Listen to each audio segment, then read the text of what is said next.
Hello once again, everybody. From Central State University, we're visiting with Kellsie Schrack. And Kellsie had as a graduating senior, and you're smiling. I know that you're happy to be doing that, Kellsie. But the project that you had to do, the research project, dealt with what? It was about wetlands, so we sampled for 4 years from 3 different wetlands, and we sampled, and then we tested these water samples for nitrate, nitrite, and phosphorus, and then once we got those samples, we were able to graph them and show the different variabilities and stuff in the wetlands to see if they had trends or to see what could impact the numbers we were getting. So we were able to use modeling.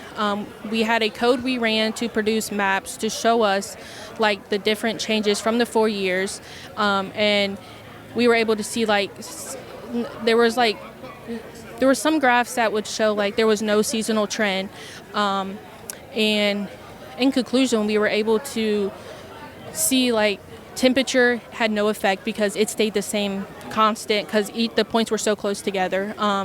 Other impacts could have been the fertilizer, the rainfall.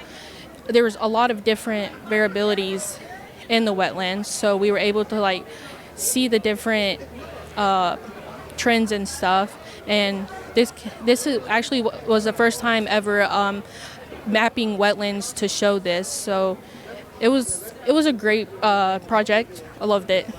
So actually, the benefits for a farmer, if he finds that certain chemicals or certain runoff is in the wetlands that's going to impact his yield, that's something that he can change then the next year, knowing what he just found out about research like you did. Yes, correct. So if we're seeing that the fertilizer that these farmers are applying are affecting these wetlands, there could be something done to either reduce the amount they use or use a better fertilizer to not create so much runoff into these wetlands. Okay, and then some of the findings that you would get back, I'm guessing then that you really wouldn't have to do that kind of research again, because depending on what kind of runoff you have, it may or may not impact the bottom line. Yeah, so, we only looked at a certain, so like I said, it was 4 years worth of data. And like we said, temperature had no effect. But there could possibly be even more effects on these wetlands that we haven't found yet. But with this research and being able to put this out there, it can help other people see that they can use what we use and map their wetlands to see if the same factors are affecting their wetlands or if there's different factors.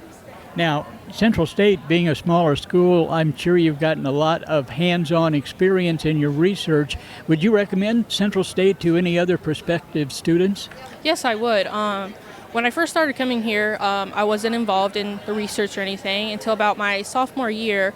I did my first research project with one of my professors, named Dr. Kumar, and I built a system off of a Dutch bucket, and I built that, and then I got a job with Dr. Shakti, who I'm currently working with, and I did a project on Monet, and it was seeing the changes and stuff in soil, and then my recent project was wetland. So yeah, I would recommend coming to Central State, and I would definitely recommend getting on with a faculty member to do research because it's a great experience and it could help you in your future.